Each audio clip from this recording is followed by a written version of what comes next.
नमस्कार, मैं दुर्गेंद्र चौहान। इस देश में वोट अधिकार को लेकर संपूर्ण विपक्ष एक स्वर में कह रहा है कि चुनाव आयोग ने गड़बड़ी की है और आगे भी गड़बड़ी करने की तैयारी कर रहा है। केंद्रीय चुनाव आयोग एक संवैधानिक संस्था है और उस पर इस तरीके का आक्रमण नहीं किया जा सकता, यह बीजेपी कह रही है। और खुद चुनाव आयोग भी विक्टिम कार्ड खेल रहा है। वो कह रहा है कि असंवैधानिक संस्थाओं से ऐसे बात नहीं हो सकती। लेकिन चुनाव आयोग या विपक्ष या सत्ता पक्ष ये क्यों भूलता है कि जो संविधान है, संविधान की किताब है, उसके सब कस्टोडियन हैं, उसी से उत्पत्ति हुई है। राजनीतिक दलों की, पक्ष विपक्ष की, चुनाव आयोग की। तो चुनाव आयोग ये नहीं कह सकता कि चुनाव आयोग पर सवाल उठाना संविधान पर सवाल उठाना है। आजकल ये चलन हो गया है कि अगर किसी नेता विशेष पर सवाल उठाते हैं तो राष्ट्र का अपमान हो जाता है, किसी दल विशेष पर सवाल उठाते हैं तो राष्ट्रीयता खतरे में आ जाती है। बहुत सारी बातें हैं। तो ये बात बिल्कुल ठीक नहीं है। राहुल गांधी ने 7 तारीख को जो सवाल पूछे थे, प्रेस कॉन्फ्रेंस करके वोट चोरी का खुला आरोप लगाया था, उसका जवाब मुख्य चुनाव आयुक्त ज्ञानेश कुमार ने कल दिया, बीते हुए कल। लेकिन उस प्रेस कॉन्फ्रेंस में बहुत सारे पत्रकारों ने, स्वतंत्र पत्रकारों ने जो सवाल पूछे वो अभी भी अनुत्तरित हैं और उन सवालों से आयोग असहज जरूर नजर आया। बल्कि पत्रकारों के नाम जरूर दोबारा वो पूछ रहा था कि आप फला, अच्छा, ऐसा लग रहा है, रेक्टिफाई कर रहा है कि उसके जो चुटीले सवाल कौन पूछ रहा है। सवाल अगर विपक्ष पूछेगा तो पूरे देश का मसला है ये। और सबसे बड़ी बात है, चुनाव आयोग ये क्यों भूलता है कि वो अभी तक जो जवाब दे रहा था वो सूत्रों के हवाले से दे रहा था, मीडिया के कंधे पर जवाब बंदूक रखकर काम चला रहा था। और जब प्रेस कॉन्फ्रेंस करने आया तब भी वो मीडिया के सामने आया, मीडिया के जरिए ही राहुल गांधी से बात कर रहा है। जबकि राहुल गांधी खुद एक संवैधानिक पद पर बैठे हैं, नेता प्रतिपक्ष हैं और इस देश के तकरीबन 55-60% लोगों की आवाज़ हैं, क्योंकि इतने लोगों की आवाज़ इस देश का विपक्ष है। सत्ता पक्ष तो 40-45% वोट पाकर सत्ता में है, लेकिन विपक्ष की आवाज़ 55-60% लोगों की आवाज़ है। तो ऐसे व्यक्ति से बात मीडिया के जरिए होनी चाहिए या सीधे बुलाकर आयोग में कि राहुल गांधी आप आइए, अपनी आपत्तियां रखिए, हम इनका हल करते हैं, क्या ठीक रहेगा? ये कुछ हुआ नहीं। अलबत्ता जो बातें राहुल गांधी ने कही कि डिजिटल वोटर लिस्ट चाहिए, वो मसला गोल हो गया। सीसीटीवी फुटेज देने में चुनाव आयोग को बहू बेटियों की इज्जत पर उंगली उठने जैसा दिख रहा है या इज्जत खतरे में नजर आ रही है। अरे भाई, अगर इतना ही इज्जत खतरे में है तो तमाम बुर्का नसीन महिलाओं के बुर्के हटाकर उनकी पहचान क्यों कराते हो? ये तो आप ही कराते हो ना, आपकी ही अनुमति से इस देश की पुलिस करती है, चुनाव में लगा तंत्र करता है। और इनके भी तो वीडियो बनते हैं। और अगर आपको वीडियो बनाने में बहू बेटियों की कोई दिक्कत नहीं है तो उनको उपलब्ध कराने में क्या दिक्कत है? उसमें कौन सी बहुत बड़ी समस्या हो जा रही है? तो ये सवाल एक बहुत बड़ा है और इसका कोई माकूल और ठोस जवाब आयोग के पास है नहीं। ये सेंटिमेंटल जवाब है, ये संवैधानिक संस्था का टू द पॉइंट जवाब नहीं है, ये पॉलिटिकल जवाब है, राजनीतिक जवाब है। तो राहुल गांधी अगर राजनीति कर रहे हैं, नेता हैं, तो चुनाव आयोग भी क्या राजनीति करेगा? क्या वो भी किसी राजनीतिक दल की तरफ से राहुल गांधी पर हमला करेगा, पूरे विपक्ष पर हमला करेगा? राहुल गांधी वोटर अधिकार यात्रा शुरू कर चुके हैं, आज दूसरा दिन था उनका। वो इस वक्त जब हम बात कर रहे हैं तो गया में हैं, उनके साथ बिहार के नेता प्रतिपक्ष तेजस्वी यादव भी हैं। राहुल गांधी लगातार जहां जहां वो जा रहे हैं, औरंगाबाद, गया, रोहतास, जहाँ जहाँ सासाराम से शुरू की थी यात्रा उन्होंने, उन लोगों से मिल रहे हैं जिनके वोट बिहार SIR में काटे गए हैं। ऐसे 65 लाख मतदाताओं को हटाया गया है वोटर लिस्ट से। वो सवाल भी साथ साथ में वो पूछ रहे हैं और बहुत सारे लोगों से वो मिल रहे हैं। तो कुल मिलाकर एक बड़ा युद्ध का मैदान जैसा स्थिति इस देश में बनती जा रही है। मुख्य चुनाव आयुक्त कहते हैं कि इस देश के वोटरों को अगर अपराधी बनाने का काम विपक्ष कर रहा तो मैं होने नहीं दूंगा। वोटर को अपराधी, ये क्या बात हुई? वोटर अगर अपना अधिकार इस देश का व्यक्ति मांगे तो उसको अपराधी कहेंगे आप? उसको कौन अपराधी बना रहा है? अगर विपक्ष उसके सूखे हुई हलक में जबान डाल दे रहा है तो वो अपराधी हो रहा है। क्या बात है, गजब तर्क है। इस देश के लोग सवाल पूछेंगे। विपक्ष वोट चोरी का आरोप लगा रहा है, कितना सच है कितना गलत है आयोग जाने, सत्ता पक्ष जाने, हमसे कोई मतलब नहीं। लेकिन अगर मेरा वोट कटेगा, मेरे घर वालों को वोट कटेगा, हम सवाल पूछेंगे कारण समेत। और चुनाव आयोग डिजिटल वोटर लिस्ट क्यों नहीं देगा, इसका भी सवाल प्रत्येक भारतीय पूछेगा। CCTV फुटेज आप क्यों नहीं देंगे, इसका भी सवाल हम पूछेंगे। इससे आप बच नहीं सकते कि इसमें बहू बेटियां वोट डालती हैं। ये कौन सी बात हुई, बहू बेटियां वोट डालती हैं तो वोट CCTV लगाते ही क्यों हैं आप, अगर इतनी आपको चिंता है तो ये भी बहुत कॉन्क्रीट जवाब नहीं है। और इस देश में पहली बार चुनाव आयोग की मुखालफत में इस देश का संपूर्ण विपक्ष, मैं बहुत जिम्मेदारी के साथ में कह रहा हूं अपने इस कार्यक्रम मंथन में कि संपूर्ण विपक्ष एक साथ है, एकजुट है। आज संपूर्ण विपक्ष की एक प्रेस कॉन्फ्रेंस दिल्ली के कॉन्स्टिट्यूशन क्लब में हुई, जिसमें नेताओं ने एक बार फिर से चुनाव आयोग को निशाने पर लिया और संपूर्ण विपक्ष इस वोट युद्ध के लिए तैयार है, मैदान में कूद चुका है। आज हमारे इस कार्यक्रम में हम इसी पर बात करेंगे। जो वोट चोरी है उसको लेकर बात करेंगे, हुई या नहीं हुई, या राजनीतिक मुद्दा राहुल गांधी बना रहे हैं, यह भी पड़ताल का विषय है। वोट चोरी के विरुद्ध जो अभियान चल रहा है उसको लेकर केंद्रीय चुनाव आयोग के विरुद्ध संपूर्ण विपक्ष खड़ा हुआ है, उस पर आज हम बात करेंगे।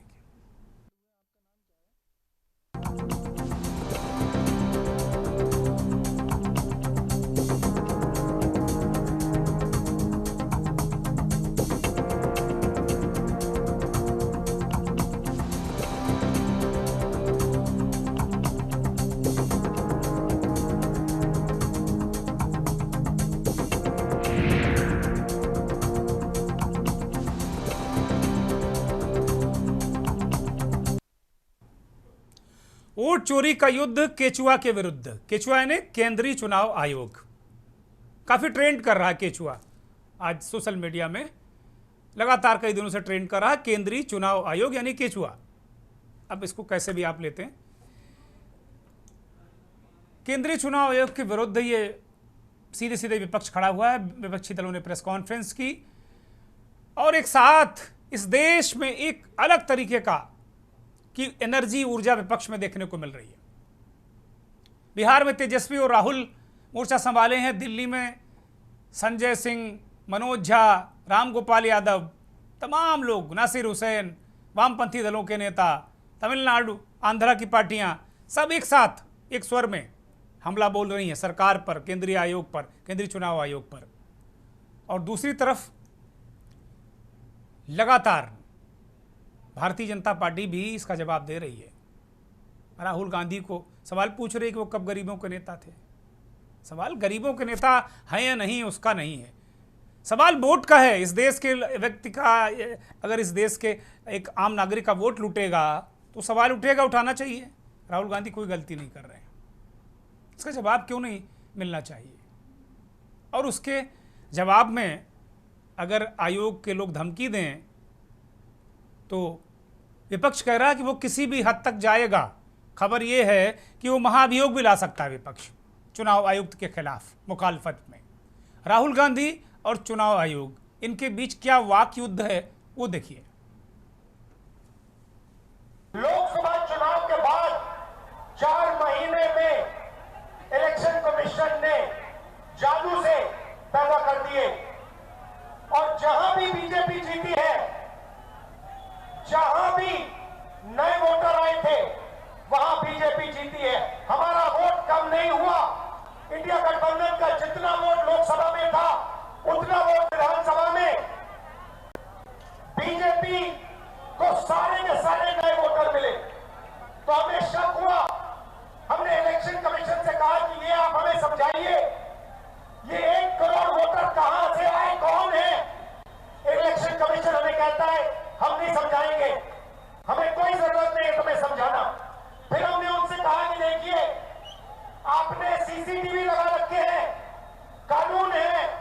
कि सीसीटीवी, जो भी सीसीटीवी मांगेगा, जो भी पार्टी सीसीटीवी मांगेगी वो देना पड़ेगा। वो कहते हैं सीसीटीवी नहीं देंगे। फिर हमने कहा देखिए वोटर लिस्ट दीजिए, हमें बताइए, हमें पता लगाना है ये कौन है। कहते हैं इलेक्ट्रॉनिक वोटर लिस्ट नहीं देंगे।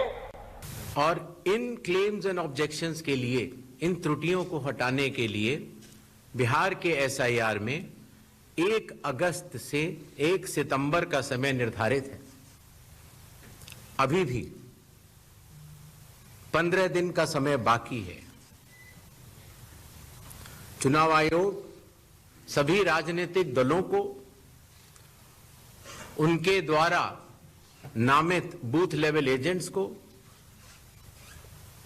नेशनल लेवल पॉलिटिकल पार्टीज को, स्टेट लेवल पॉलिटिकल पार्टीज को आह्वान करता है कि आने वाले 15 दिनों में जो भी प्रारूप मतदाता सूची उनको दी गई है उसमें अगर कोई भी त्रुटि हो तो उसको प्रिस्क्राइब्ड फॉर्म के तहत जमा करें।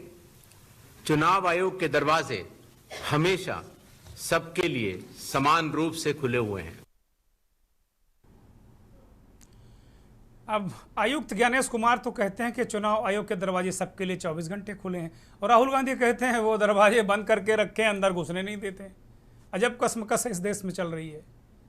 लेकिन कुछ भी हो, लेकिन बहुत दिनों के बाद ये यूँ कहिए कि नरेंद्र मोदी के प्रधानमंत्री बनने के बाद पहली बार संपूर्ण विपक्ष में एक अलग तरीके की एनर्जी देखने को मिल रही है। ऐसा लग रहा है पैरों में स्प्रिंग लग गया विपक्ष के नेताओं में, उछल उछल कर चल रहे हैं विपक्ष के नेता। उनको लग रहा है कि मैदान मार लिया, कुछ ऐसा कर लिया, ऐसा कुछ उनके हाथ में ऐसा कोई चिराग लग गया अलादीन का कि वो इससे सत्ता में चले जाएंगे और सारी सत्ता को पलट देंगे।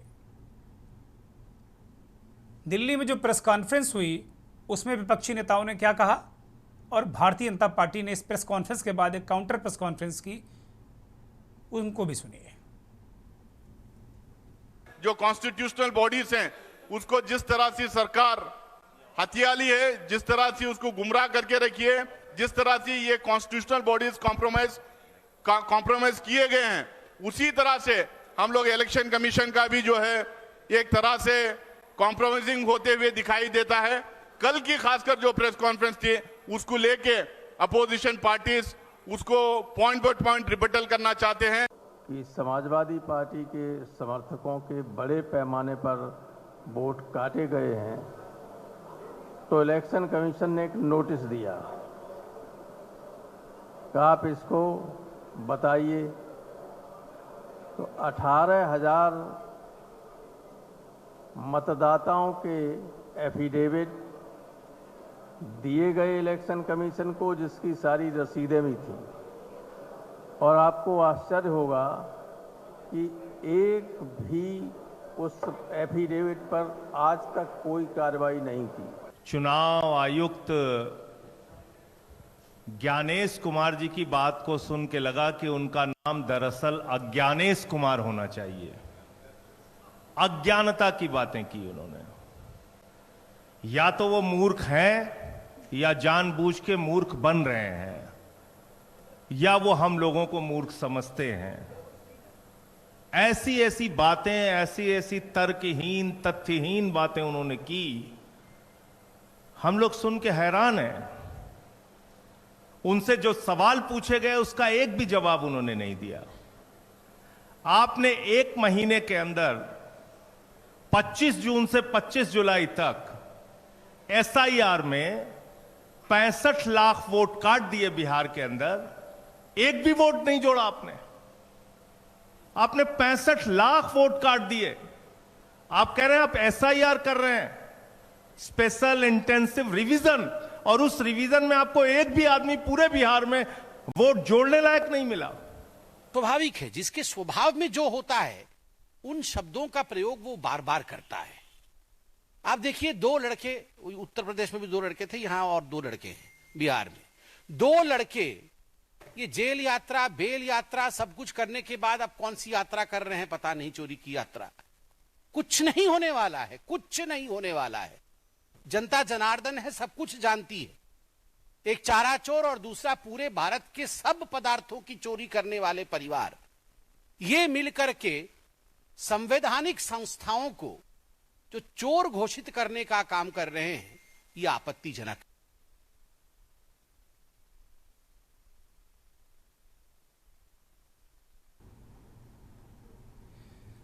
संबित पात्रा एक अजीब कॉम्बिनेशन, कह रहे हैं एक चारा चोरी और दूसरा सारे पदार्थों की चोरी करने वाले परिवार से। अब बात वोट चोरी की, पदार्थ चोरी, चारा चोरी, खैर कोई बात नहीं। भारतीय जनता पार्टी लगातार चुनाव आयोग को डिफेंड कर रही है और विपक्ष का आरोप है कि चुनाव आयोग भारतीय जनता पार्टी की सरकार को डिफेंड कर रहा है, उसके इशारे पर काम कर रहा है। राहुल गांधी, तेजस्वी यादव बिहार में वोट अधिकार यात्रा पर हैं और उनके जो बहुत सारे गंभीर आरोप लगाए हैं, वो लगातार यात्रा में निकले हैं और लोगों को समझा रहे हैं, लोगों से मिल रहे हैं, जिन लोगों के वोट कटे हैं उनसे मिल रहे हैं। औरंगाबाद में वो लोगों से मिले, उन लोगों से क्या बात की वो सुनिए।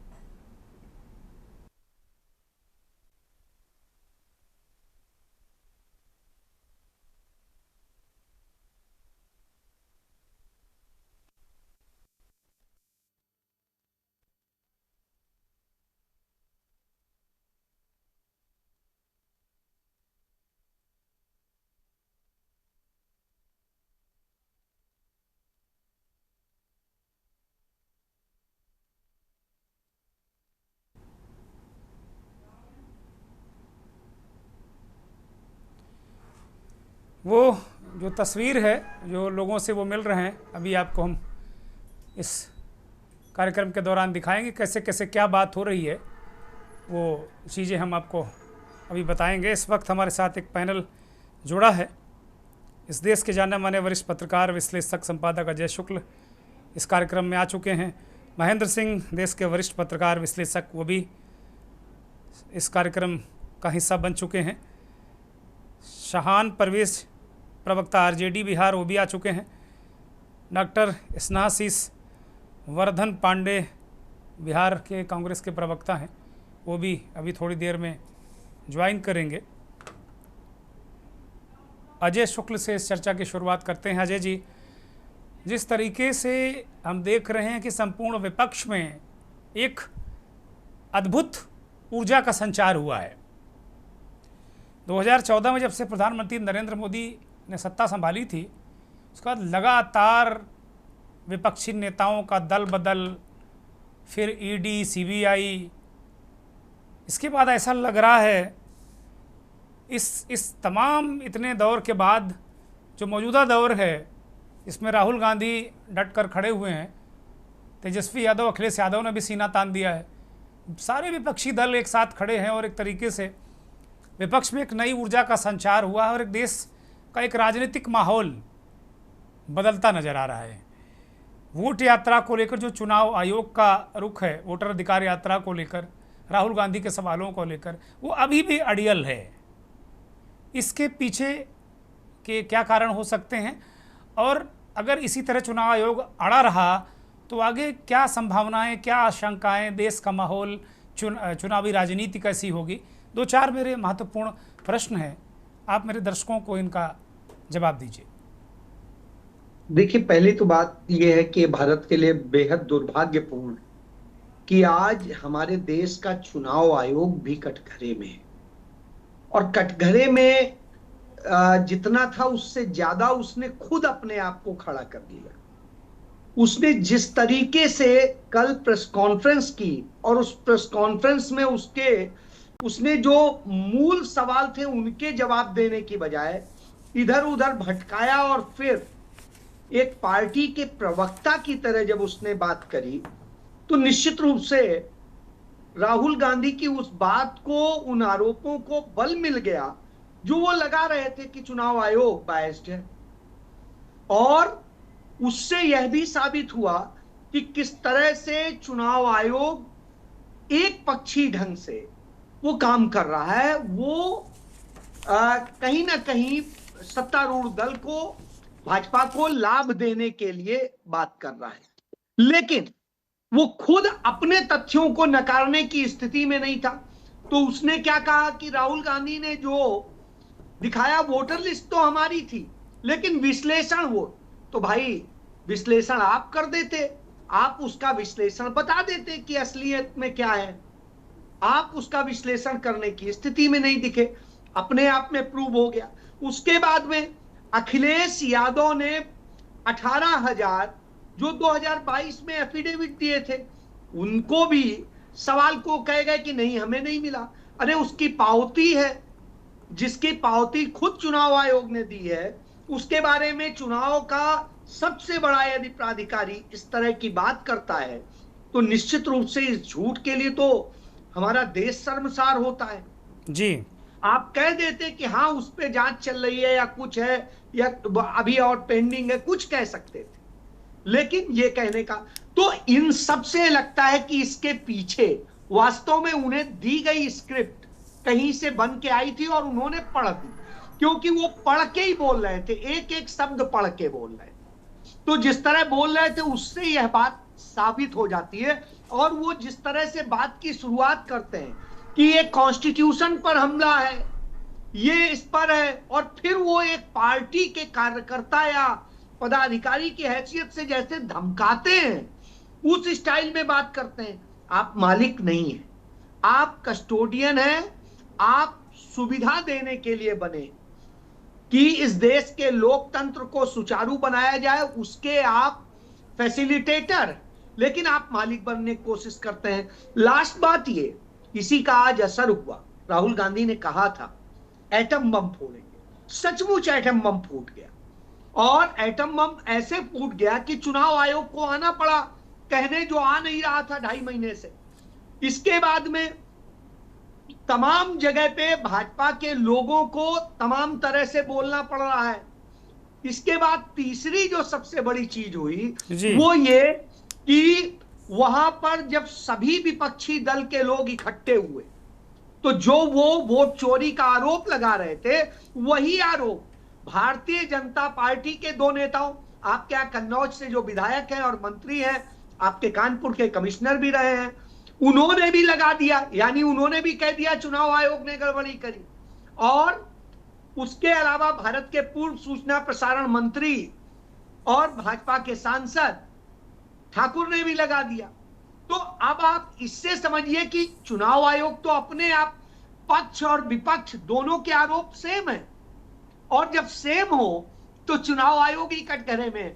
अब इसके बाद सबसे बड़ी चीज पहली बार हो गई भारत के इतिहास में कि भारत के 1 दर्जन से अधिक जो राजनीतिक दल हैं, और भारत में जो राजनीतिक दलों की जननी है कांग्रेस, उसके समेत ये लोग कॉन्स्टिट्यूशन क्लब में इकट्ठे होकर के, और उन्होंने पूरी तरीके से सिग्नेचर्ड और बयान दे के, जो आपने दिखाए भी, वो दे करके साफ कर दिया।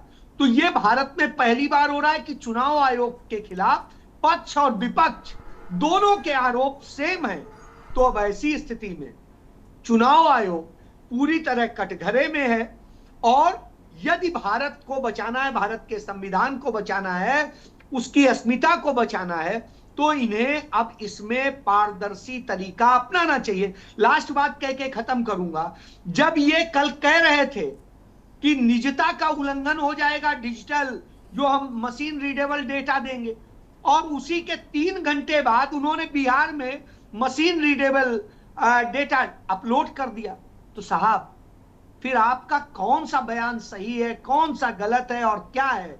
आपने महिलाओं और बेटियों, बहुओं, सबकी सुरक्षा और उनके इस तरह से प्रस्तुत किया जैसे वो वोट डालने नहीं बाथरूम में जा रही हो या अपने बेडरूम में जा रही हो।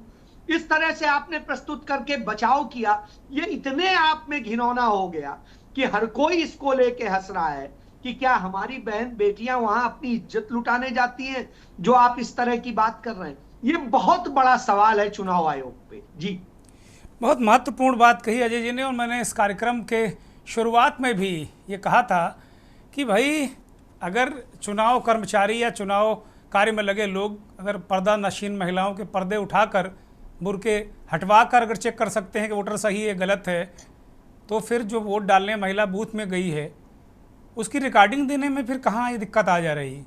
नारी स्वाभिमान, नारी सम्मान कहाँ इसमें आ जा रहा है?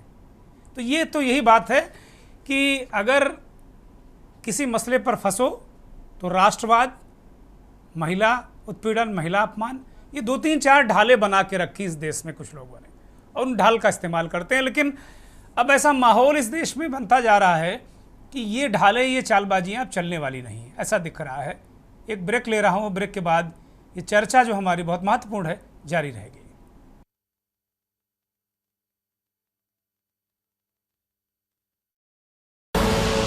आप देख रहे हैं के न्यूज, खबरों का सारथी।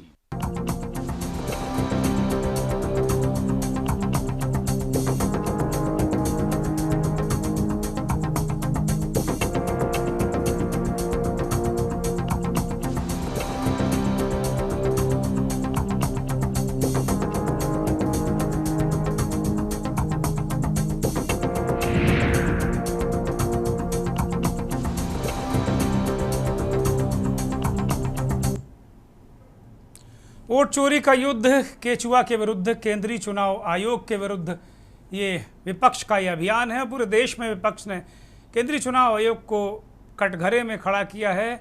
चुनाव आयोग को प्रेस कॉन्फ्रेंस भी करनी पड़ी है, 2.5-3 महीने से लगातार विवाद चल रहा था और अंततः प्रेस कॉन्फ्रेंस करनी पड़ी। लेकिन विपक्ष के सवालों का, पत्रकारों के सवालों का जवाब वो माकूल नहीं दे पाए। इसके बाद लगातार विपक्ष हमलावर है। आज प्रेस कॉन्फ्रेंस भी की विपक्ष ने फिर और कहा कि आयोग की मुखालफत में अगर आयोग ने नहीं समझा मौके की नज़ाकत को तो वो किसी भी हद तक जा सकते हैं। आयुक्त ने साफ तौर पर कर दिया, मुख्य चुनाव आयुक्त ज्ञानेश कुमार ने, कि हम अब लोगों को आपराधिक कृत्य नहीं करने देंगे, उसकी छूट हम दे नहीं सकते हैं। अब आपराधिक कृत्य कौन कर रहा है, किस बात की वो बात कर रहे हैं कि लोगों को अपराध के लिए विपक्ष उकसा रहा है। राहुल गांधी की यात्रा, वोट अधिकार यात्रा बिहार में चल रही है। हमारे साथ मेहमानों का पैनल जुड़ा हुआ है। अभी ब्रेक से पहले अजय शुक्ल ने बहुत सारी चीज़ों को रखा और बताया कि किस तरीके से आयोग अब खुद ही फंस गया, क्योंकि पक्ष और विपक्ष ने उसको पूरी तरीके से इस मसले में घेर दिया है। ऐसा लग रहा था कि सत्ता पक्ष जिनने जब तक प्रेस कॉन्फ्रेंस नहीं की थी अनुराग ठाकुर ने, तब तक विपक्ष खुद कहीं ना कहीं कटघरे में खड़ा नज़र आ रहा था।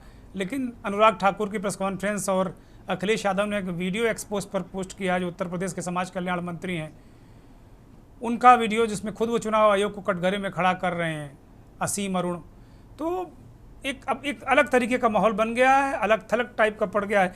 अजय शुक्ल कह रहे थे कि एक स्क्रिप्ट टाइप के आयुक्त पढ़ रहे थे, जिसमें धमकाने वाला लहजा था। संविधान की आड़ थी कि भाई संवैधानिक संस्था है वो, लेकिन वो संविधान नहीं है ना, संस्था है, संविधान नहीं है। तो सवाल तो पूछा जाएगा किसी से भी इस देश में। इस बीच मनीष शर्मा राजनीतिक विश्लेषक के तौर पर इस कार्यक्रम में शामिल हैं। बहुत स्वागत मनीष। और महेंद्र सिंह की तरफ मैं जाऊंगा। महेंद्र सिंह, अजय जी ने बहुत सारी बातें रखी, बहुत सारे जवाब अभी मिलने बाकी हैं। बिहार SIR में जो वो वोटर लिस्ट है डिजिटल, वो भी अपलोड कर दी गई है, लेकिन लगातार राहुल गांधी मांग रहे हैं वीडियो फुटेज, वो सारी चीज़ें वो लगातार वो नेगलेक्ट कर रहे हैं। पूरी यात्रा में राहुल गांधी उन लोगों से मिल रहे हैं जिनके वोट कटे हैं, लगातार वो मिल रहे हैं। यात्रा के दौरान अलग से मिल रहे हैं, कमरों में जाकर मिल रहे हैं, किसी स्कूल में मिल रहे हैं, लेकिन ऐसा लगातार वो उपक्रम कर रहे हैं और बिहार में लगातार बताने की कोशिश कर रहे हैं कि आपका वोट लुट रहा है, चोरी हो रहा है, डकैती हो रही है। और शायद ये पूरे देश में विपक्ष इसको ले जाएगा। लेकिन एक बड़ी महत्वपूर्ण बात कही जो कांग्रेस के चीफ विप हैं नासिर हुसैन, उन्होंने कहा कि हम किसी भी हद तक जा सकते हैं। वो हद क्या हो सकती है महेंद्र सिंह? क्या आयोग धमका रहा तो विपक्ष भी धमका रहा? क्या धमकी का खेल चल रहा? हद ये हो सकती है कि महाअभियोग की बात जो चल रही है, शायद उसी की बात वो कर रहे होंगे कि इनके खिलाफ इनको पद से हटाने के लिए महाअभियोग विपक्ष पूरा मिलकर के लाए। तो एक ये प्रक्रिया हो सकती है और इससे शायद विपक्ष उनके ऊपर थोड़ा दबाव बनाने की कोशिश कर रहा होगा। लेकिन कल जिस तरीके से प्रेस कॉन्फ्रेंस उन्होंने की, तो उससे ये लग रहा था कि चुनाव आयोग को संरक्षण मिला हुआ है। और जिस भाषा में, लहजे में, जो कि अजय जी खुद बता रहे हैं, चुनाव आयुक्त बात कर रहे थे, जवाब दे रहे थे, तो उससे लग रहा था कि वो वाकई में एक पार्टी बन चुके हैं। वो निष्पक्ष चुनाव आयुक्त यहाँ पर नहीं बोल रहे हैं, और इससे वो गरिमा जो चुनाव आयोग की थोड़ी बहुत बची हुई थी उसको और उन्होंने नीचे गिराया। अब रही बात ये कि जो इससे हासिल करना चाह रहे थे 65 लाख मतदाताओं के नाम हटा करके, उसमें बहुत सारे जेन्युइन भी होंगे, ऐसा नहीं है जिनके नाम हटे, लेकिन एक नैरेटिव सेट हो चुका है और जिसका पॉलिटिकल माइलेज अब विपक्ष को मिलता हुआ दिख रहा है। वो चाहे बिहार की यात्रा हो, चाहे देश भर में जिस तरीके का माहौल बन रहा है, क्योंकि संदेह आ गया है अब चुनाव आयोग के ऊपर। सुप्रीम कोर्ट ने भी जिस तरीके से सुनवाई की और उसके बाद जो सख्त लहजे में आदेश दिए हैं कि आपको ये सारी चीजें करनी होंगी, और उसी के बाद ये सब चीजें की जा रही हैं, तमाम मतदाताओं की वो जो सूचियां जारी की जा रही हैं। सुप्रीम कोर्ट ने तो कहा कि आपको बूथ लेवल की प्रिंट आउट्स निकाल के गांव में चिपकाने होंगे आपको वहां पर ऑफिस में। तो ये सारी चीजें अगर चुनाव आयोग अपने से नहीं करेगा तो सुप्रीम कोर्ट करवाएगा, और आखिर चुनाव आयोग को बताना पड़ेगा कि कहाँ कहाँ कैसे क्या चीजें हुई। लेकिन इसका जो बड़ा पहलू है, जो कि शायद पार्टियां चाह रही थी, मतलब विपक्ष चाह रहा था कि उसका माइलेज कुछ जरूर पॉलिटिकल मिले, और इसीलिए ये जो वोटर यात्रा पर निकले, अधिकार यात्रा पर राहुल गांधी और आरजेडी तमाम लोग, तो इसका माइलेज मिलता हुआ निश्चित तौर पर नजर आ रहा है, एक मोमेंटम बनता हुआ नजर आ रहा है पॉलिटिकली। और ये बीजेपी के लिए और ये चुनाव आयोग के लिए अब मतलब एक जिस दांव को उन्होंने चला था शायद वो उल्टा पड़ गया है, और ये ऐसा माहौल बन गया है। और सुप्रीम कोर्ट जिस तरीके से नजर रखे हुए अगली सुनवाई होगी जब, तो आगे आने वाले समय में बहुत सारी चीजें जो शायद वीडियो की जो मांग है, हो सकता है सुप्रीम कोर्ट इस पे भी अपना कुछ अगर मांग की जाए तो नजरिया पेश करे या ऑर्डर दे। लेकिन बड़ा सवाल यही है कि अब ये पॉलिटिकल मुद्दा बहुत बड़ा बन गया है, जो आम जनमानस तक पहुंच रहा है। जो बिहार में कांग्रेस, या जो देश भर में तमाम ऐसे प्रदेश जहां पर सन्नाटे में थी कांग्रेस, उत्साह कार्यकर्ताओं में है, और वो बढ़ चढ़ करके जैसे विजुअल्स आ रहे हैं बिहार के यात्रा के, तो वो वाकई में जीवन दान देने वाले हैं कांग्रेस के लिए। क्योंकि बिहार में कांग्रेस बहुत अच्छा नहीं कर पा रही थी, और ऐसा माना जा रहा था कि कांग्रेस वही करती है जो लालू प्रसाद यादव जी उसको डिक्टेट करते हैं या जो सलाह देते हैं। लेकिन अभी शायद वहाँ के कुछ नेताओं के और वहाँ के कुछ लोगों से अगर आप बात करें तो उनको उनका जो भरोसा है वो बढ़ा हुआ है, और वो कह रहे हैं कि अब हम भी बार्गेन करने की स्थिति में अपनी सीटों पे आ जाएंगे। तो एक ये भी इसका एक पहलू देखने को मिलेगा। जी, बहुत बहुत महत्वपूर्ण बात अभी महेंद्र सिंह ने कही। लगातार राहुल रंजन हमारे साथ जुड़े हुए हैं, भारतीय जनता पार्टी बिहार के नेता हैं। चूँकि नेटवर्क की कुछ समस्या है इसलिए राहुल रंजन हमारे साथ फ़ोन पर जुड़े हैं। राहुल रंजन, जिस तरीके से चुनाव आयोग को कटघरे में आपने भी खड़ा किया और विपक्ष ने भी, आपके नेता अनुराग ठाकुर ने प्रेस कॉन्फ्रेंस करके भी कहा कि भाई जो विपक्ष के नेताओं की सीटें हैं वहाँ पर चोरी हुई। इसी तरीके से राहुल गांधी ने सवाल उठाया, बिहार में वोटर यात्रा चल रही है। तो इससे तो पक्ष और विपक्ष दोनों एक मुद्दे पर तो सहमत हैं कि फेक वोटर कहीं ना कहीं पूर्व के चुनावों में रहे हैं, और बिहार में भी इस तरीके के आरोप लग रहे हैं। तो फिर अब दिक्कत क्या है राहुल रंजन? सर देखिए, किसी आयोग पे तुरंत से सवाल उठा देना और उसके बाद उसको सारी चीजों से आपने, जैसे अभी अजय जी ने कहा, उन्होंने ऐसा ट्रेंड बना दिया कि अगर मैं विपक्ष बोलूंगा तो बहुत ज्यादा फायदा होगा। ऐसा कुछ नहीं है, कोई ट्रेंड नहीं है। सबसे इम्पोर्टेंट चीज है कि जब चुनाव आयोग ने 18 दिन का वक्त दिया था, उस 18 दिन में एक ही ज्ञापन किसी पार्टी ने क्यों नहीं दिया? सबसे पहला मेरा तो सवाल विपक्ष से ये है। दूसरी बात, जब विपक्ष को लगता है तो वो इतने सालों में इतने साल हमारे स्वतंत्रता को हो गए और इतने साल में आज तक किसी भी आयोग पर किसी ने, विपक्ष ने, पक्ष हो या पक्ष को, तो सवाल नहीं। इन्होंने लास्ट अटेम्प्ट चला है राहुल गांधी जी ने, और ये सोच रहे हैं लास्ट बॉल में हम छक्का मार देंगे। ऐसा नहीं होता है। आप आयोग पर सवाल कर रहे हैं। आयोग ने कहा कुछ किसी के पक्ष में बोला या विपक्ष में बोला? आयोग ने तो हलफनामे की मांग की है, एफिडेविट की मांग की है। वो एफिडेविट लगा के दें, और उसके बाद अगर एफिडेविट नहीं लगा सकते हैं तो उनके सर्विस सर्वा को माफी मांगनी होगी। चुनाव आयोग ने तो अपने सारे नियति और नियमों को सामने रख दिया। राहुल रंजन अखिलेश यादव ने 18,000 हलफनामे दिए थे, तो क्या अब ज्ञानेश कुमार को माफी नहीं मांगनी चाहिए, जो कह रहे हैं कि हमको मिले ही नहीं? और वो चुनाव आयोग की पावती दिखा रहे हैं अखिलेश यादव, बाकायदे उन्होंने संसद के परिसर में पत्रकारों को दिया है। तो अब ज्ञानेश कुमार माफी मांगे। चलिए, राहुल गांधी के लिए तो अभी 1 हफ्ते का वक्त है, वो माफी मांगते हैं कि नहीं, लेकिन ज्ञानेश कुमार को तो तत्काल प्रभाव से मांग लेना चाहिए कि भाई उपचुनाव में अगर समाजवादी पार्टी के नेता ने हलफनामे दिए थे तो उन पर आज तक क्या किया उन्होंने? तो वो साफ डकार गए शुद्ध भाषा में। देखिए, आपने हलफनामे की बात कही, वो हलफनामे में क्या लिखा था उन्होंने? क्या हलफनामे में लिखा हुआ था? अब इस पे तो आपकी चुप्पी सारी चीजें बयां कर रही है। नहीं, हम क्यों चुप्पी करेंगे? सुनिए ना, हमने वोट चोरी थोड़ी की है राहुल रंजन, जिसने की वो जाने। हलफनामे, अब हलफनामे में क्या लिखा था? हलफनामे में किसके पिता ने लिखा था, किस वकील ने लिखा था? अखिलेश यादव ने जो पब्लिक डोमेन में डाला, मैं उसकी बात कर रहा हूँ। मैं वकील नहीं हूँ चुनाव आयोग का, ना भारतीय जनता पार्टी का, और ना किसी विपक्ष का। मैं पत्रकार, आपकी पत्रकारिता का बहुत मर्यादित तरीके से सम्मान करता हूं। मैं आपको एक बात कहूं कि हलफनामे में क्या लिखा है, ये भी तो बताइए। हलफनामे में आप सिर्फ हलफनामे में यही लिखा है जो अखिलेश यादव कह रहे हैं कि भाई मैंने कहा है, शिकायत की है कि इतने फर्जी वोटर हैं, इस तरीके से वोट डाले गए, जो अखिलेश यादव कह रहे हैं। फर्जी वोटर वही तो चुनाव आयोग कर रही है, उन सारे फर्जी। अच्छा, मतलब वो 18,000 की चिंता नहीं है, यहाँ SIR लेकर कूद गए, उनकी चिंता नहीं, उनका जवाब नहीं देंगे चुनाव आयोग। उत्तर प्रदेश वालों का क्या हुआ? राहुल गांधी हलफनामा दे दो, फलाजी हलफनामा दे दो, ये चलेगा? तो राहुल गांधी चुनाव आयोग पर उंगली खड़ी कर रहे हैं। अखिलेश यादव भी खड़ी कर रहे हैं, अखिलेश यादव भी खड़ी कर रहे हैं उंगली। अखिलेश यादव ने भी उंगली खड़ी की कि भाई जो राहुल गांधी से हलफनामा मांग रहे हो आज भाई, लेकिन जो मैंने हलफनामा दिया उसका क्या हुआ? उसमें क्या जांच में आपने किया? तो आयोग कह रहा मुझे मिला ही नहीं भाई साहब, 8 महीने में उनको मिला ही नहीं। गजब है।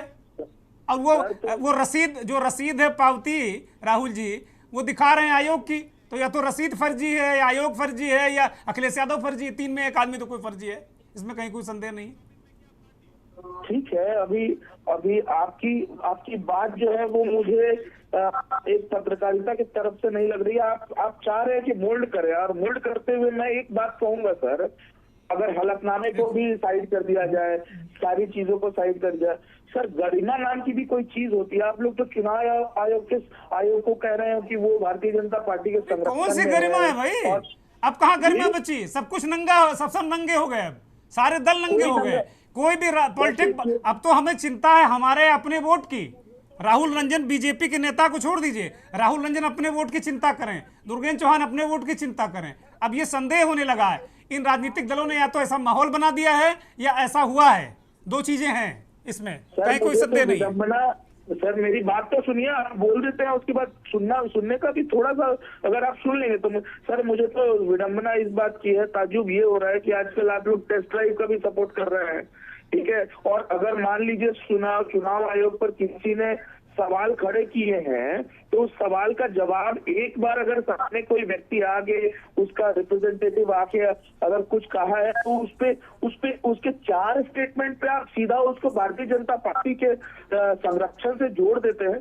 ये तो कहीं ना कहीं ये तो विपक्ष का काम है, हम कैसे जोड़ सकते हैं? विपक्ष कहता है, कोई पत्रकार किसी के संरक्षण को नहीं जोड़ सकता। मेरा अधिकार नहीं है कि वो आयोग को भारतीय जनता पार्टी का संरक्षण है, कांग्रेस का संरक्षण।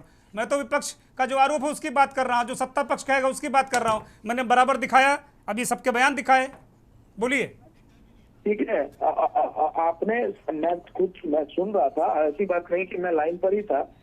एक से पहले भी बात हो रही थी ज्ञानेश जी की, अजय जी ने सारी चीजों पे बात बताई कि सारी पार्टियों के बारे में क्या ख्याल है, कौन क्या कहता है, उससे मतलब नहीं है। ना भारतीय जनता पार्टी का कोई सरोकार है चुनाव आयोग से, ना किसी पार्टी और का होना चाहिए चुनाव आयोग एक स्वतंत्र इकाई है और वो अपने यही दिक्कत है राहुल भाई, यही दिक्कत है कि उसकी इमेज अब इस तरीके की नहीं बच रही है।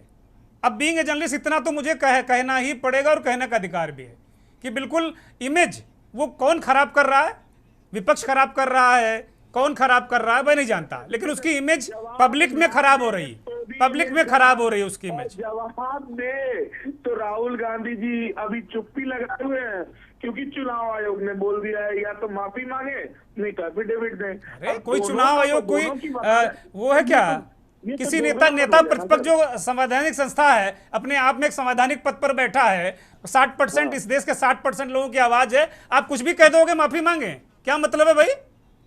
कभी भी माफी मांगे? ये तो पॉलिटिकल पार्टी की भाषा है कि राहुल गांधी माफी मांगे। आयोग को जो कार्रवाई करनी है वो करे, उसको ये बिल्कुल कहने का अधिकार नहीं कि राहुल गांधी माफी मांगे नेता प्रतिपक्ष। बोलिए, कांग्रेस के नेता पुष्कर सिंह हमारे साथ में है। पुष्कर सिंह, आपकी पार्टी के लोग गुमराह करते हैं इस देश को, इस देश के युवाओं को गुमराह करते हैं। ज्ञानेश कुमार जो मुख्य चुनाव आयुक्त थे, उन्होंने कहा कि हम ये आपराधिक कृत्य नहीं करने देंगे, आप लोग ये क्राइम कर रहे हैं, अपराध कर रहे हैं। आपके नेता राहुल गांधी लोगों को भरमा रहे हैं, भड़का रहे हैं।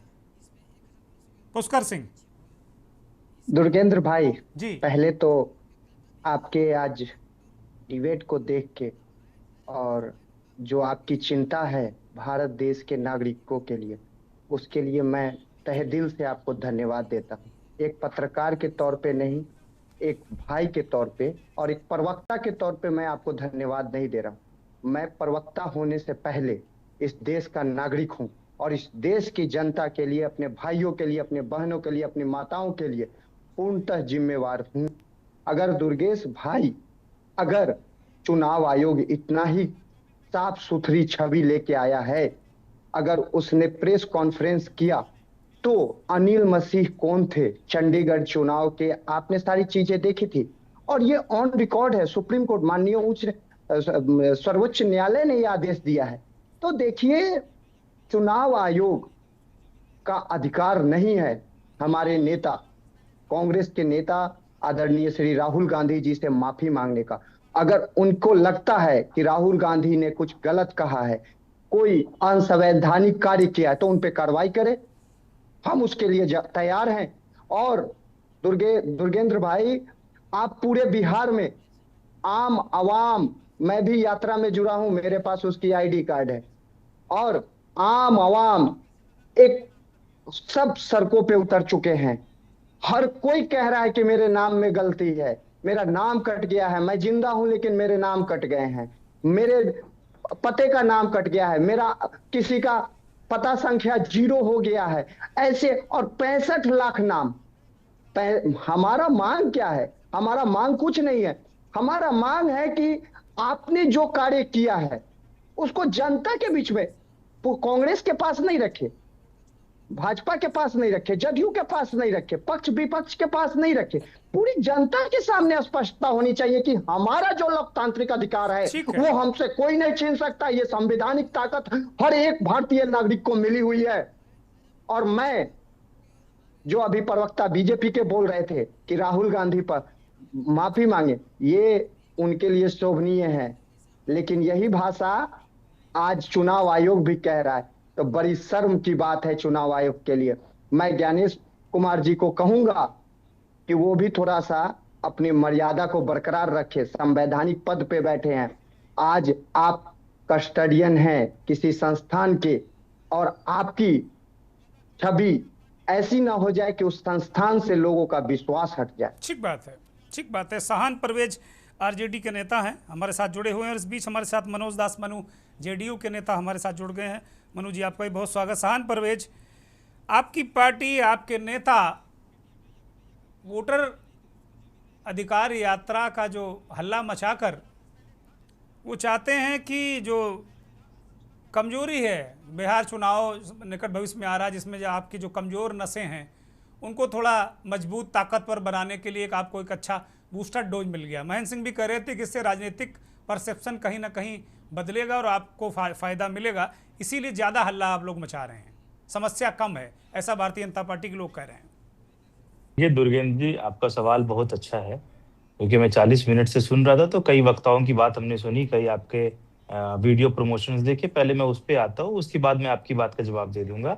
आपने चलाया संदीप पात्रा जी जिस प्रकार के भाषा का प्रयोग करके गए, अभी आपके चैनल पे एक बाइट उनका चल रहा था, उन्होंने कहा 2 लड़के बिहार में घूम रहे हैं और 2 लड़के फलानी फलानी तरह से उन्होंने जो भाषा कही, तो मैं 2 लड़के की बात सुनकर मुझे याद आ गया कि कुछ दिन पहले कुछ लोग कहते थे कि 2 लफंगे आए थे और जिन्होंने बड़ी बड़ी वादे किए थे, बड़े बड़े आश्वासन दिए थे, और उन्होंने शायद उसमें से कुछ लोगों ने कहा था 15 लाख रुपए आएंगे आपके खाते में, और वो सब कुछ नहीं हुआ।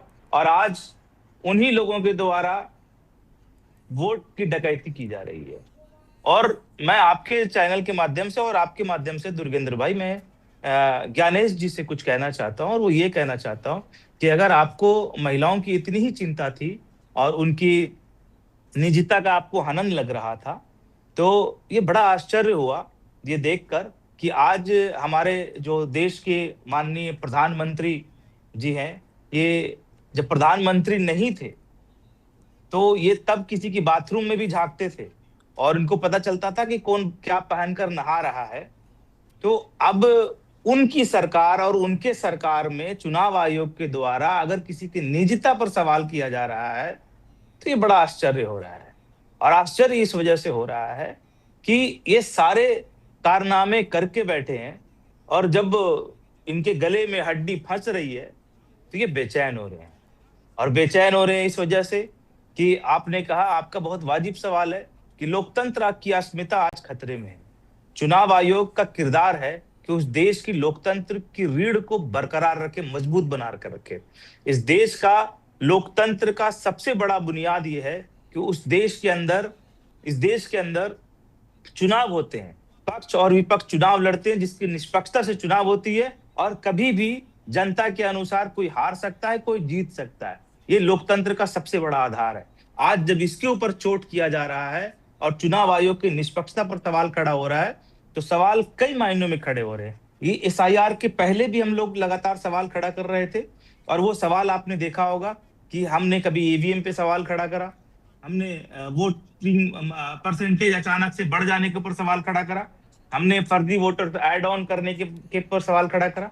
तब शायद आप लोग भी जो पत्रकार बैठे हैं हमारे साथ आज, उन लोगों का भी आरोप होता था, नहीं जी विपक्ष बेकार का चिल्ला रहा है, ये RJD वाले कांग्रेस वाले बेकार का मुद्दा उठा रहे हैं, EVM पे क्यों सवाल खड़ा कर रहे हैं, ये वाजिब सवाल नहीं है। आज उन सब लोगों ने, जिन लोगों ने हम लोगों पर सवाल खड़ा करा था, उन सभी साथियों ने हम लोगों के ऊपर मुहर लगाई कि जो बात आप लोग करते थे आज से 4 साल 5 साल 10 साल पहले, जो बात साबित हो गया। और वो साबित सिर्फ मौखिक नहीं हुआ दुर्गेंद्र सिंह, वो साबित हुआ जिस प्रकार से चंडीगढ़ चुनाव हुआ, अनिल मसीह को दिखाई दिया। और आज सुप्रीम कोर्ट का हवाला दे रहे हैं ये लोग बैठ के, सत्ता पक्ष के लोग। आज सुप्रीम कोर्ट में भी ये तय हो गया कि आपने हरियाणा में पंचायत चुनाव किस प्रकार से लड़ा, और हरियाणा में 2022 का मुकदमा चलते चलते 2025 में हारे हुए कैंडिडेट को सुप्रीम कोर्ट ने कहा नहीं जीता हुआ कैंडिडेट है। तो बताइए कि चुनाव आयोग की अस्मिता पर सवाल क्यों नहीं खड़ा होगा? ठीक है। और देश की लोकतंत्र पर सवाल जब खड़ा हुआ तो हम लोगों ने ये भी देखा कि अचानक से देश के उपराष्ट्रपति कहाँ गायब हो गए, अचानक से सदन चलाते चलाते उनको इस्तीफा देना पड़ा। और इस्तीफे की बात ये भी कहीं से खबर आई कि उनके ऑफिस को सील कर दिया गया, उनके दफ्तर को सील कर दिया गया, वहां रेड पड़ गया। ऑथेंटिक नहीं थी। अब जो है हम लोग आज बैठ ठीक, बहुत ऑथेंटिक खबरें नहीं थी। हम चूंकि बहुत ऑथेंटिक चीज़ों पर बात करते हैं। मनोज दास मनु जुड़े हुए हैं। मनोज दास मनु, जरा इनके सवालों का जवाब दे देंगे, 1-2 सवालों का जल्दी से जवाब दे दीजिए। अनम्यूट करिए।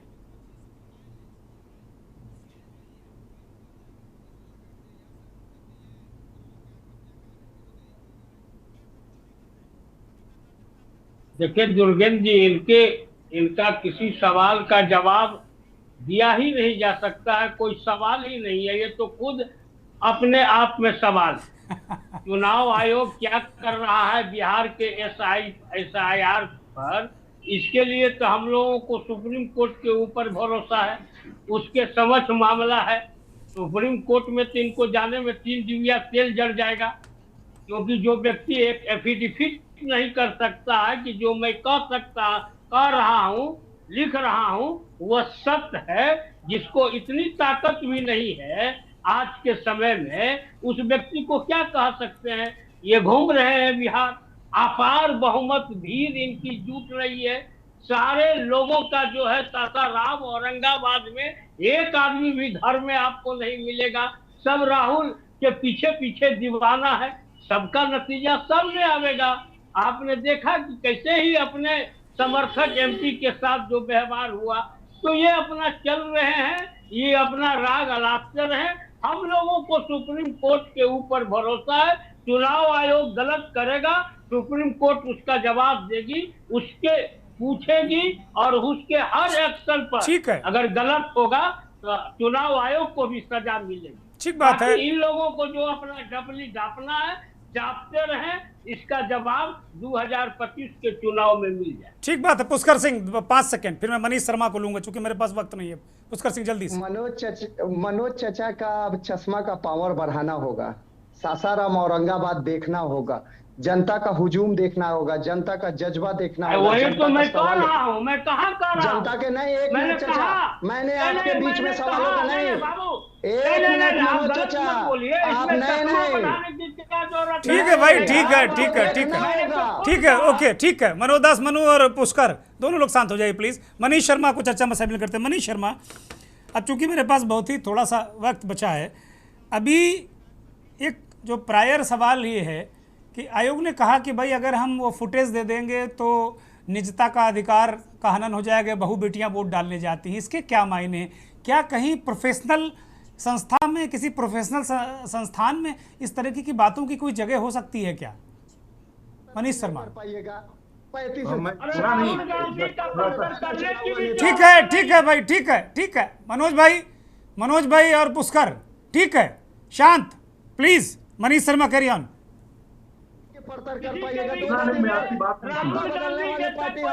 ठीक है, मनोज दास मनु प्लीज, और पुष्कर सिंह शांत हो जाइए भाई, शांत हो जाइए, बोलने दीजिए, बोलिए। दुर्गेंद्र जी, जी हम सुने नहीं, एक बार जल्दी से दोहरा दीजिए। जी बोलिए दुर्गेंद्र जी, थोड़ा जल्दी से दोहरा दीजिए, क्या पूछ रहे थे आप? मैं पूछ ये रहा हूँ कि चुनाव आयोग ने इस बात को कहा है कि भाई अगर हम फुटेज वो दे देंगे तो तमाम बहु बेटियां वोट डाले जाती हैं, ये तो बहुत निजता का अधिकार का हनन हो जाएगा। तो किसी क्या प्रोफेशनल संस्था में इन सब चीज़ों की कोई जगह है क्या? मैं ये जानना चाहता हूँ। नहीं, ये तो मतलब आप देखिए ना, एक अगर आप उसको खराब लगना चाहिए, लेकिन असल में उस पूरे प्रेस वार्ता में एक उसको अगर कोई बहुत थोड़ा सा खराब शब्दों में कहा जाए तो पूरी भाषा ही सड़क छाप थी। भाषा आप समझिए उसको, जितने गंदे तरीके से चुनाव आयुक्त ने बात किया, वो तो मैंने बीजेपी का प्रवक्ता से भी थोड़ा आगे बढ़ के, जैसे कई लोग जो होते हैं जो खुश करने के चक्कर में उस पार्टी से जितना वो सोचती है उसकी जो भाषा, उससे भी इतर चले जाते हैं। तो मेरा तो ये कहना था कि चुनाव आयोग ने तो पूरे उस मामले में हर चीज का तो उसने एक तरह से धमकी भरे अंदाज में ही बात किया ना। हर चीज का उन्होंने, किसी भी सवाल का जवाब नहीं दिया उन्होंने। वहां पे पूछा लोगों ने, वहां पत्रकार लेकिन बहुत सही सवाल कर रहे थे। पूछा भाई कि आपने जो है अनुराग ठाकुर से हलफनामा क्यों नहीं माना, ये 10% किसको नॉट रिकमेंडेड कर दिया गया है।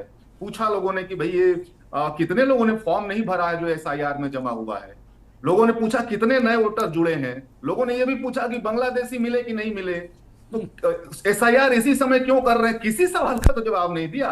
हर सवाल को बहुत ही उदंडता से चुनाव आयोग ने कहा है। तो मैं तो ये कह रहा हूं कि चुनाव आयोग ने विपक्ष के काम को और आसान कर दिया। ये जो प्रेस वार्ता है, एक तो चुनाव सरकार ने एक तो SIR के लिए बिहार जैसा राज्य चुना जो थोड़ा बहुत सचेत राज्य होता है, बहुत जल्दी प्रतिवाद में उतरता है, राजनीतिक चेतना से थोड़ा लैस होता है। बीजेपी वहीं फंस गई थी। उसके बाद राहुल गांधी ने महादेवपुरा का जो ले आया, और ज्यादा फंस गए, और वो उसकी यात्रा पूरी कर दी ज्ञानेश कुमार ने। और अब वो कह लीजिए कि एक चैप्टर, एक पैकेज पूरा हुआ है। और आप देखेंगे कि राहुल गांधी और तेजस्वी और ये विपक्षी गठबंधन की जो यात्रा है बिहार में, रही सही कसर उसको भी पूरा कर दी। मैं तो कह रहा हूं कि ये बीजेपी के लिए उल्टा दाव पड़ गया, फंस गई बीजेपी। अब उसे उबरना भी उसके लिए हमको लगता है कि मुश्किल है। बिहार न केवल बिहार तक बीजेपी के लिए संकट लाएगा, बल्कि बंगाल और असम भी बीजेपी के लिए संकट में फंसने वाला। जी जी जी, बड़ी महत्वपूर्ण बात मनीष ने कही। एक अंतिम सवाल अजय जी से, बहुत छोटा सा। अजय जी, ये पूरा जो विवाद है, ये प्रकरण है, इसको कहाँ आप किस मुकाम पर जाता देख रहे हैं? क्योंकि ये बहुत जानना जरूरी है, दर्शक भी ये जानना चाहते हैं कि अभी कहाँ तक जा सकता है अभी ये। देखिए दुर्गेन्द्र जी, एक नारा जो प्रियंका गांधी ने दिया, वोट चोर गद्दी छोड़, आज सच्चाई है। संसद में, सदन के भीतर भी गूंजा, सदन के बाहर भी गूंजा, कॉन्स्टिट्यूशन क्लब में भी गूंजा और बिहार में भी गूंज रहा है। हम जगह जगह जब बात कर रहे हैं तो यह लिखा जा रहा है, ये हैशटैग चल रहा है। आप इससे समझ लीजिए कि पूरे देश में अगर यह नारा चल रहा है और बारिश में राहुल गांधी संविधान को लेकर के इस नारे के साथ में जब चर्चा करते हैं, भीगते हुए उस बिहार की जनता यदि इस तरह से सड़क पर, चौराहे पे आती है, तो स्वाभाविक सी बात है कि इसका मतलब है वो असर कर गया है। और अब जो द हिंदू ने उसके सर्वे छापा है, उसके मुताबिक नरेंद्र मोदी के जो वोटर हैं उनमें 30% लोग मानने लगे हैं कि चुनाव में कहीं वोट की गड़बड़ हुई है। जी, बहुत बड़ी बात, बहुत शुक्रिया अजय जी। राहुल रंजन, पीयूष, पुष्कर सिंह, सहान परवेज, महेंद्र सिंह और मनोज दास मनु, सभी का बहुत धन्यवाद। इन दर्शकों, जो दर्शक हमारे साथ इस कार्यक्रम में जुड़े थे, उनका भी बहुत बहुत धन्यवाद। अजय जी ने एक हिंदू के सर्वे का हवाला दिया कि जो मोदी के कट्टर समर्थक हैं उनको भी अब कहीं ना कहीं 30% ऐसे लोग हैं जिनको लगने लगा है कि कहीं वोट में गड़बड़ी हुई है। अगर विपक्ष ये नैरेटिव पूरे देश में सेट करने में कामयाब रहा तो भारतीय जनता पार्टी के लिए बहुत मुश्किल होगी, राजनीतिक रूप से उसका नुकसान हो सकता है और चुनाव आयोग के लिए बहुत बड़ी गंभीर चुनौती भी। नमस्कार।